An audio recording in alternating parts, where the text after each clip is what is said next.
Hello guys, Lukegoldstonofficial here. This video is going to be fun.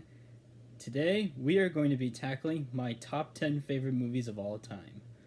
This is going to be a pretty big video, something I'm very excited to talk about, all these movies, because they've helped change my life. But before we go into those 10s, I want to talk about 6 honorable mentions, and I've written them on here in a piece of paper.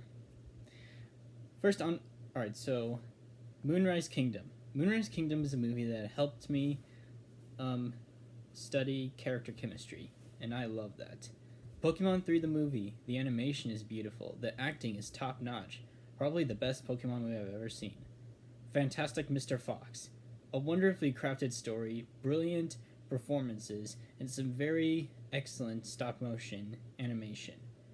Star Wars Revenge of the Sith, the one that everyone considers the best of the prequels. It features some really phenomenal acting. One of the most heartbreaking lines about Obi-Wan saying that he thought of Anakin as his brother. It was beautiful. Nomadland. Nomadland is another wonderfully crafted film with Frances McDormand. And what I love about it is that it contains like real people having real problems, which we usually don't get a whole lot of nowadays. Last honorable mention, Star Wars The Phantom Menace. This is the film that introduced us to the universe, like in chronological order. It features some great performances from Liam Neeson, Ewan McGregor, Natalie Portman, and everyone else. Jar Jar Binks isn't even all that bad, and we get one of the most iconic lightsaber battles of all time, Duel of the Fates. Okay, now let's get to the... Alright, let's get started. Starting with... Number 10, The New Mutants. Okay, this is a more recent movie, like the most recent movie on the list, and there are some people who really don't like this movie, but who cares? I really like it. One of the best things about New Mutants is that it's different from the XMen films. This time, it's not just like a whole bunch of CGI battles. Instead, we're locked up with these 5 mutants and a doctor, kind of like a breakfast club. And I really like this. The production of New Mutants was very difficult, mostly with so many delays and Boone wanting to do reshoots for the film. Although he wanted to do reshoots, I'm very happy that we were able to get this film. These characters are so memorable and iconic, and I just love them. It's mainly because we don't get a whole lot of mutants in there, so we're able to spend time with them. Anya Taylor-Joy is an absolute badass as Magic. She nails it every time we see her on screen, and she blows it out of the park. As well as Maisie Williams as Wolfsbane, and I really do kind of like the relationship she has with Danny. Overall, I really like New Mutants. I know we may never get to see Josh Boone's sequels, but I do think this movie's really great to be the final film of the X-Men franchise. Number 9, The Incredibles. The Incredibles is, in my opinion, the best movie from Pixar for a lot of reasons. One, you have Brad Bird on this project. He's a great director.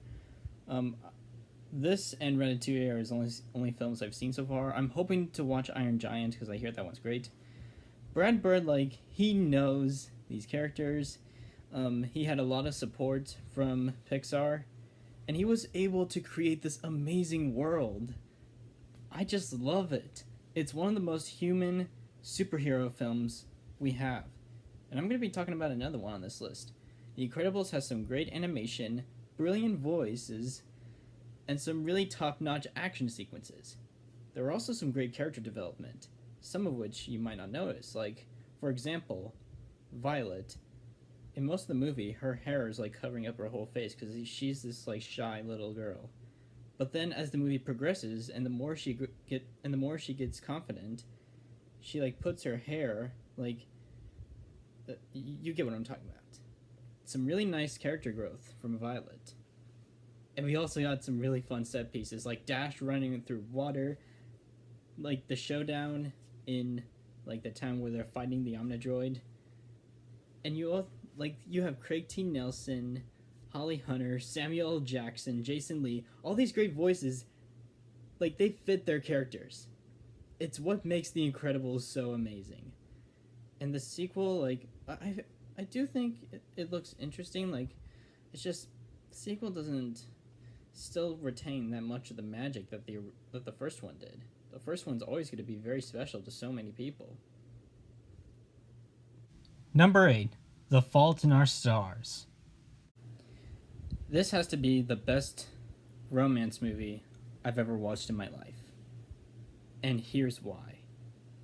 It's because of the on-screen chemistry between Shailene Wood and Ansel Elgort. They share some really great moments together, as well as some really heartbreaking ones. And you really feel for them in those moments. These two make a really perfect couple in the movie. And I really like that. It's what I love to see in romantic movies, well-developed romance stories. And that's what helps makes The Fault in Our Stars the perfect romance movie. Number 7. Ocean's 11. Ocean's 11 is what I would call the best heist film ever made, for many reasons. One of them, well, first off, is the cast we have. George Clooney, Brad Pitt, Matt Damon, Andy Garcia, Julia Roberts, Shao Bokin, Casey Affleck, Scott Conn, Bernie Mac. So many big names in here. And the reason there are so many big names is because the director, Steven Soderbergh, wanted all the characters to stand out on their own. And this is one of the best examples of casting celebrities. It works very well in Ocean's 11. The heist scenes are also very interesting. Especially like the first one where Rusty and Danny are playing poker with a bunch of early 2000s TV stars, which include Topher Grace in there. And then the elaborate heist towards the end. There are so many great reveals and twists in there. I think one of the most beautiful things of Ocean's 11 is its ending with Claire de Lune and the gang, minus Danny, looking out at the water near the Bellagio. It's one of the most beautiful moments I've seen in cinema. I just love it. There's no dialogue needed to be said. It's just them looking out there, then they leave. I just love it. The cast give some of their best performances of their career. George Clooney as Danny Ocean is perfect casting, as well as Brad Pitt as Rusty. Julia Roberts also brings a talented performance as Tess, Danny's ex-wife. And then Andy Garcia plays this really, like this villain that really has like some really deep meaning and an anonymous feel. That's what it is. And then Casey Affleck and Scott Conn bring us some really comedic moments. And I really love like the part where they're explaining the elaborate heist. It's very interesting. I also forgot to mention this like another actor who passed away last year, who played Saul. He was also he was also great in this film. May he rest in peace. Overall, Ocean's 11 is a really fun heist film you should definitely check out. It's one of the best in cinema. Number 6. X-Men Days of Future Past. Now, most people usually say that Logan or X-Men First Class are the best X-Men movies. I do agree, like, they are really good. Well, I thought Logan was alright, but I thought X-Men First Class was a great movie, but there's one not a whole lot of people are giving attention to, and that's Days of Future Past. Days of Future Past came out in 2014. It's the second installment of this, like, newer timeline, or it's the first film to feature this new timeline. It's really complicating. This features some real phenomenal acting from the whole cast.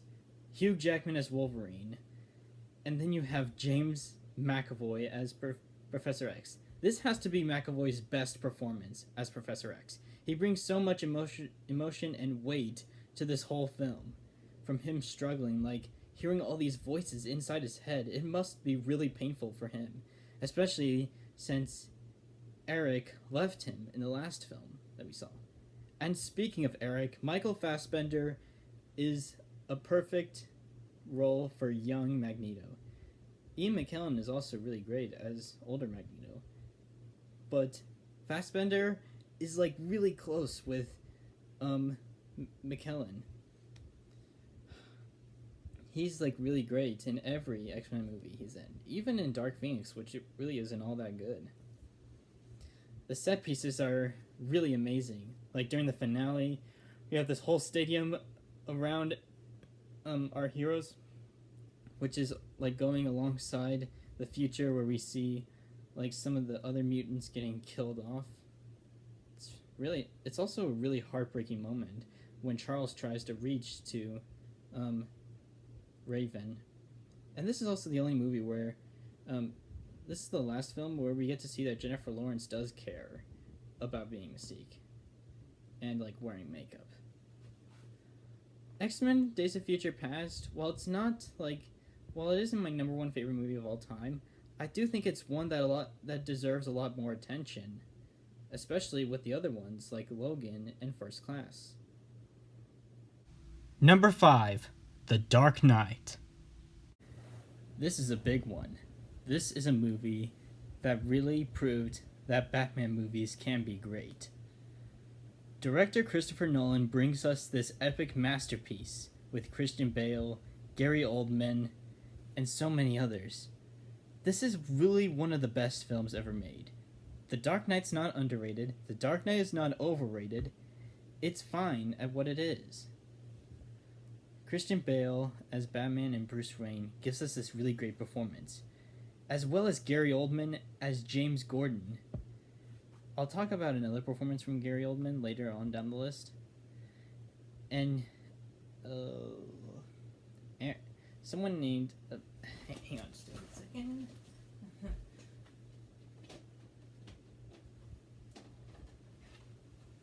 You also have Aaron Eckhart as Two-Face and Harvey Dent, which is also fantastic.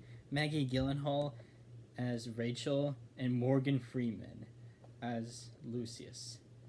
And Morgan Freeman has a really great impression.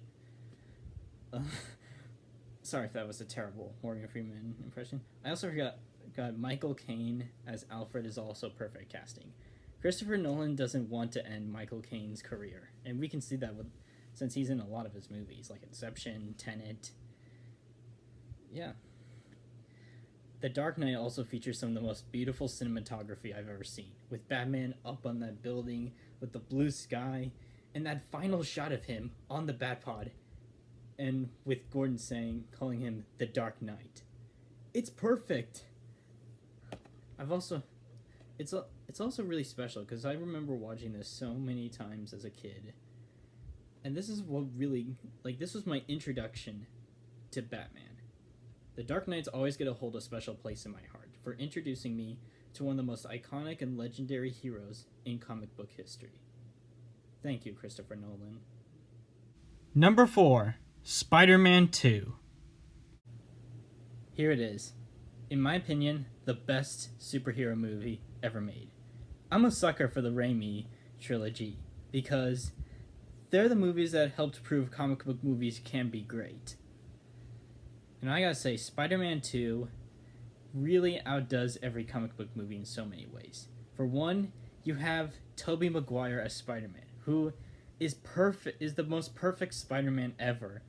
Kirsten Dunst as Mary Jane Watson, who is also great. James Franco as Harry Osborn. And then Alfred, something, I forgot his last name, but he plays Dr. Octopus, one of the best villains I've ever seen put to film. I'm not exaggerating when I say this. This movie is great. The whole Raimi trilogy is great. Even if some people say that Spider-Man 3 isn't all that great, I still like it. Sam Raimi is a master filmmaker, and he understands the characters of Spider-Man, Peter Parker, Mary Jane, and all the other ones, and helps make these characters so memorable and iconic. We care for a lot of them. We also have that iconic train fight, and we get to see that the city appreciates him. They're not going to tell people who he is. And I really appreciate that instead, because I'm glad we got that. It helps us see that there are people who do like give hope to heroes and don't just like trash on them. I also want to say that J.K. Simmons as Mr. Jameson is perfect casting. I couldn't think of anyone else to play him. And I'm glad J.K. Simmons is back in the MCU. Man. And there's some also great filmmaking from Sam Raimi. For example, like when Peter puts on his glasses, he doesn't see correctly, so we don't see correctly. When Peter loses his powers and he looks down a building, he sees vertigo. So we see vertigo as well. Sam Raimi also used real practical effects, and this film blends CG and practical effects so well, especially since this came out in 2004, and it still holds up very well to this day. Man, 2004 must have been a great year for movies. Speaking of movies from 2004... Number 3. Harry Potter and the Prisoner of Azkaban. Oh boy, I'm excited to talk about this one. As you know, like, a lot of people really love Harry Potter. I love Harry Potter too. It's a very special franchise to me. Prisoner of Azkaban is easily the best one when you're looking at it in both like what it is and from a filmmaking standpoint. And someone like me who's wanting to be a film director and likes to study movies, this one really caught my attention. This film is directed by Alfonso Cuarón. He was the first director in the Harry Potter universe to bring a more artistic style to the franchise, and I think he really succeeded well with that and his unique techniques. This film features, in my opinion, the best performance I've ever seen from Daniel Radcliffe. He brings so much emotion into Harry Potter, especially when he's being tortured by the Dementors with Sirius. We also get some fantastic acting from Rupert Grint and Emma Watson. Alfonso wanted the three to write an essay on their characters. Emma and Dan wrote theirs, but Rupert didn't because he said it's something Ron would do. So Cuarón based his work on both Dan and Emma, and this movie features the best chemistry I've seen between these two. They share a lot of great moments, like examples are in Deathly Hallows Part 1, but Azkaban stands out the most to me. This film also contains a lot of beautiful shots. Every shot in this movie is perfect. This also contains a lot of deeper meanings to it, with talks of murder and deep dive into the characters, as we see with Harry and Lupin's conversation. Another person introduced into this film is the talented Gary Oldman, who plays Sirius Black, and he does a perfect job at it. Prisoner of Azkaban will always be my favorite Harry Potter film. Number 2. Thomas and the Magic Railroad. What? Thomas and the Magic Railroad isn't my number one favorite movie now? Yeah. Opinions change a lot. And my opinion recently changed. So let me explain.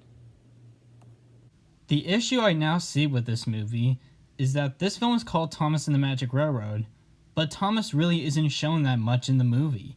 It's mostly some of the human characters from Shining Time Station. But I consider that to be a little problem. This film features some of the best model scenery I've ever seen in the history of Thomas and Friends. A lot of work really went into these sets, and it's because they had a larger budget, with this being a theatrical film. The characters are also really great. A lot of characters have their own time to shine, like Gordon and James. Diesel 10 is one of the coolest villains I've ever seen in Thomas and Friends, as well as the comedic duo Splatter and Dodge. They certainly bring a lot of comedy to the film. Thomas and the Magic Railroad is a very interesting movie. Although we may never get to see the full version of Allcroft's vision, I'm very happy with the film that we got. I mean, if they kept most of the human scenes, it probably would have been a lot worse. Number 1, The Peanuts Movie. Okay. The Peanuts movie is now my favorite movie of all time. And this is like something personal that I want to share. I went and saw the Peanuts movie in theaters when it came out. And I really loved it. The story was what I really enjoyed the most, as well as the characters. Charlie Brown, wanting to prove, like that. Man, I don't know if I can describe the story, but if you've seen the movie, you know it very well.